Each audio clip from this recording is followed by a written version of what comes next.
Marcos capítulo 6. A incredulidade dos nazarenos. E partindo dali, chegou à sua pátria e os seus discípulos o seguiram. E chegando o sábado, começou a ensinar na sinagoga, e muitos, ouvindo-o, se admiravam, dizendo: De onde lhe vêm estas coisas? E que sabedoria é essa que lhe foi dada? E como se fazem tais maravilhas por suas mãos? Não é este o carpinteiro, filho de Maria, irmão de Tiago, de José, de Judas e de Simão? E não estão aqui conosco as suas irmãs? E escandalizavam-se nele. E Jesus lhes dizia: Não há profeta sem honra, senão na sua pátria, e entre os seus parentes e na sua casa. E ele não pôde fazer ali obras maravilhosas, somente curou alguns poucos enfermos, impondo-lhe as mãos. E estava admirado da incredulidade deles. E percorreu as aldeias vizinhas ensinando. Jesus envia os 12. Chamou a si os 12 e começou a enviá-los a 2 e 2. E deu-lhes poder sobre os espíritos imundos. E ordenou-lhes que nada tomassem para o caminho, senão somente um bordão, e nem alforge, nem pão, nem dinheiro no cinto, mas que calçassem alparcas e que não vestissem 2 túnicas. E dizia-lhes: Na casa em que entrardes, ficai nela até partirdes dali. E tantos quantos vos não receberem, nem vos ouvirem, saindo dali, sacudi o pó que estiver debaixo dos vossos pés, em testemunho contra eles.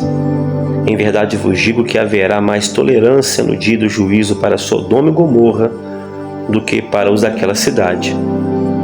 E saindo eles, pregavam que se arrependessem, e expulsavam muitos demônios, ungiam muitos enfermos com óleo, e os curavam. A morte de João Batista. E ouviu isto o rei Herodes, porque o nome de Jesus se tornara notório, e disse: João, que batizava, ressuscitou dentre os mortos, e por isso essas maravilhas operam-se nele. Mas outros diziam: É Elias. E outros diziam: É um profeta, ou como um dos profetas. Herodes, porém, ouvindo isto, disse: Este é João, que mandei degolar, e ressuscitou dentre os mortos.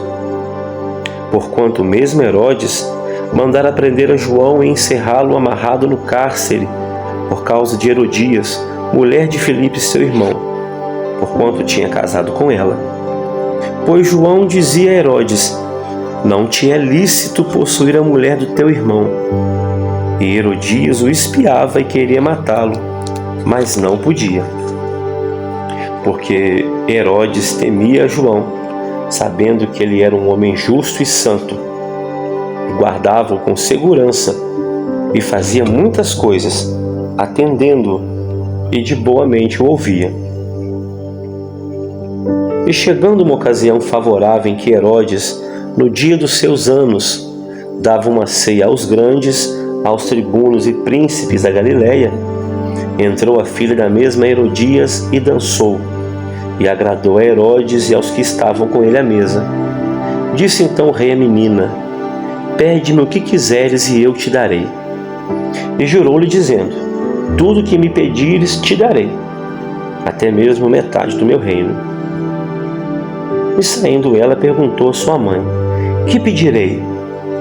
E ela disse: A cabeça de João Batista.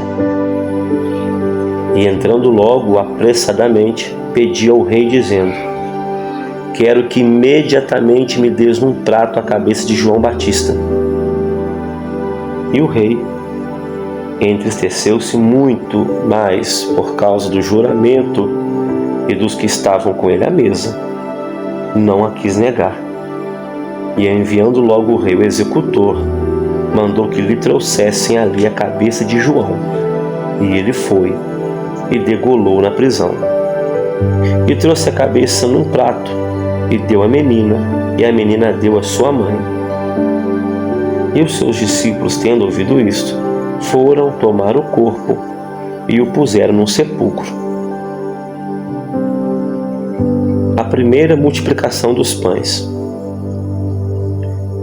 E os apóstolos ajuntaram-se a Jesus e contaram-lhe tudo, tanto o que tinham feito como o que tinham ensinado.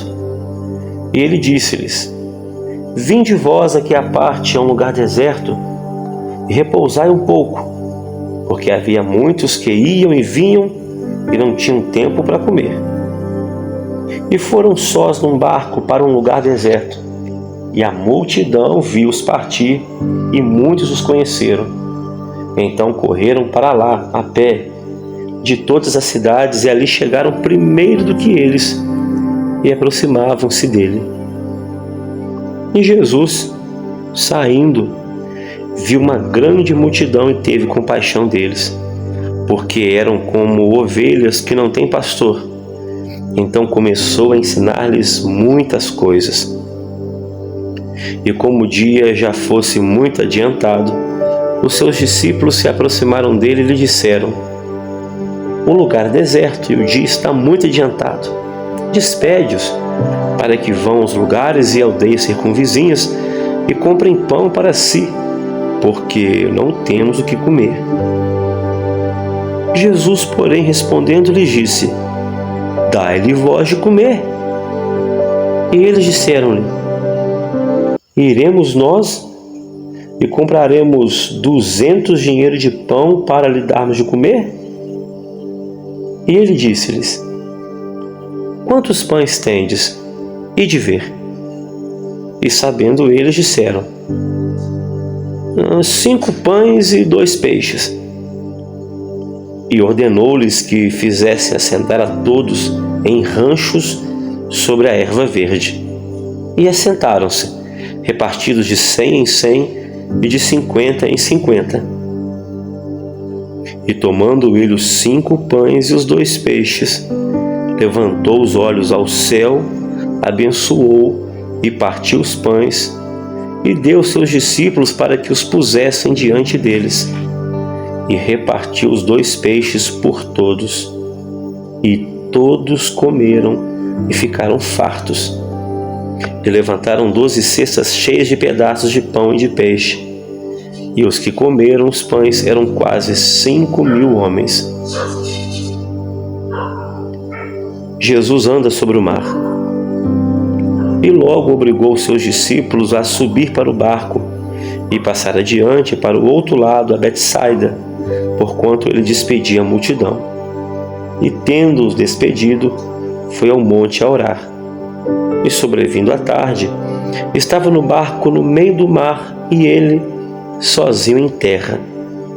E vendo que se fatigavam a remar, porque o vento lhes era contrário, perto da 4ª vigília da noite, aproximou-se deles, andando sobre o mar, e queria passar-lhes adiante.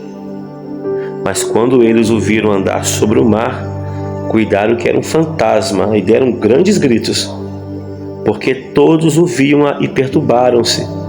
Mas logo falou com eles e disse-lhes: Tende bom ânimo, sou eu, não temais. E subiu para o barco para estar com eles, e o vento se aquietou.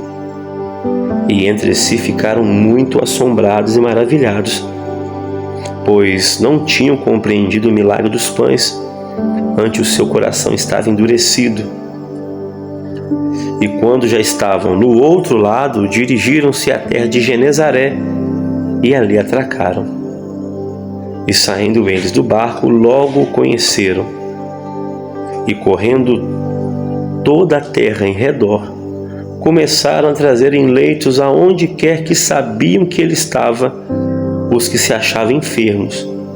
E onde quer que entrava, ou em cidade, ou aldeias, ou no campo, apresentavam os enfermos nas praças, e rogavam-lhe que os deixassem tocar ao menos na orla da sua roupa.